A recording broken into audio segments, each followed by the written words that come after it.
Assalamualaikum warahmatullahi wabarakatuh.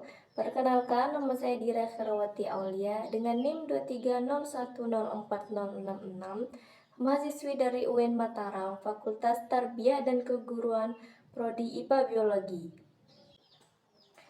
Halo teman-teman, di video kali ini kita bakal bahas tentang evaluasi pembelajaran biologi. Mungkin kalau dengar kata evaluasi, yang kepikiran itu langsung ujian ya. Padahal sebenarnya evaluasi itu lebih luas dari sekedar tes atau nilai. Nah, di video kali ini kita bakal bahas dari dasar banget sampai ke cara bikin soal yang baik. Jadi, stay sampai akhir ya. Oke, kita mulai dulu dari pengertiannya.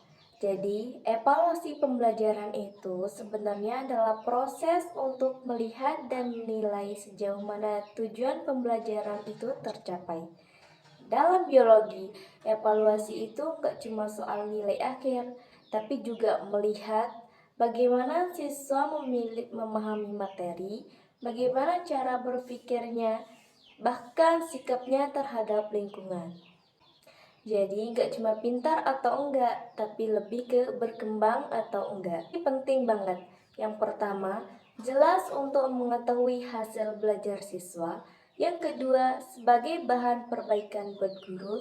Dan yang ketiga, sebagai feedback buat siswa juga. Kalau tujuannya yaitu buat mengukur pencapaian, melihat kelebihan dan kekurangan siswa, dan membantu guru ambil keputusan.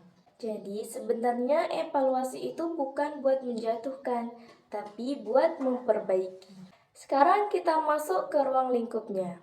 Pertama dari domain, yaitu kognitif, yaitu pengetahuan, efektif, sikap, dan psikomotorik keterampilan. Misalnya di biologi, ngerti teori ekosistem itu termasuk ke kognitif, kemudian peduli lingkungan termasuk ke efektif, bisa praktikum itu termasuk ke psikomotorik. Kemudian yang kedua yaitu dari sistem pembelajaran. Artinya yang dievaluasi itu bukan cuma siswa, tapi juga tujuan, materi, dan metode. Yang ketiga yaitu proses dan hasil belajar. Jadi bukan cuma nilai akhir, tapi juga prosesnya. Kemudian yang keempat yaitu penilaian berbasis kelas. Artinya, guru itu menilai langsung selama pembelajaran berlangsung. Nah, evaluasi juga nggak boleh asal ya, harus ada prinsipnya. Misalnya, harus adil, harus objektif, harus valid, dan terbuka. Jadi, siswa juga tahu kenapa dia dapat nilai segitu. Nah, kalau kita mau bikin soal atau alat evaluasi, ada langkahnya. Yang pertama itu, tentukan tujuan dulu, kemudian kisi-kisi, baru bikin soal, terus diuji coba, dianalisis, dan diperbaiki. Jadi, nggak asal bikin soal ya. Ada juga hal-hal yang harus dipikirin, yaitu kemampuan siswa, tingkat kesulitan soal, waktu, dan kesesuaian dengan materi. Jangan sampai soal terlalu susah atau malah terlalu gampang. Kemudian langkah pengembangan soal evaluasi yang secara simpel yaitu direncanakan, dibuat, dilaksanakan, dinilai, lalu ditindaklanjuti.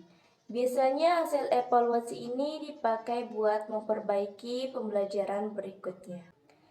Kemudian jenis evaluasi juga ada banyak, yaitu berdasarkan fungsi. Yang pertama, diagnostik, yaitu cari tahu kesulitan siswa. Kemudian formatif, yaitu selama proses belajar. Dan sumatif, yaitu di akhir. Kemudian yang berdasarkan cara, yaitu tes dan non-tes, kayak observasi. Kemudian berdasarkan teknik, yang pertama itu tertulis, lisan, dan praktik. Dan bentuk soalnya yaitu ada pilihan ganda, esai, benar salah, dan menjodohkan. Kemudian selanjutnya yaitu taksonomi tujuan pembelajaran. Nah, ini penting banget. Ada 3, yaitu kognitif, yaitu mikir, kemudian efektif, yaitu sikap, dan psikomotorik, yaitu keterampilan. Nah, dalam biologi ketiganya ini harus jalan bareng. Nah, yang terakhir yaitu tentang soal. Nah, soal yang baik itu jelas, sesuai indikator, dan gak bikin bingung. Nah, terus soal juga harus dianalisis dari tingkat kesulitan, daya pembeda, validitas, dan reliabilitas. Supaya soal yang kita buat itu benar-benar berkualitas. Nah, jadi kesimpulannya, evaluasi pembelajaran biologi itu penting banget. Bukan cuma buat dinilai, tapi buat melihat perkembangan siswa secara menyeluruh. Kalau evaluasinya baik, pembelajaran juga lebih berkualitas. Oke, itu saja dari saya. Terima kasih sudah menonton. Semoga bermanfaat.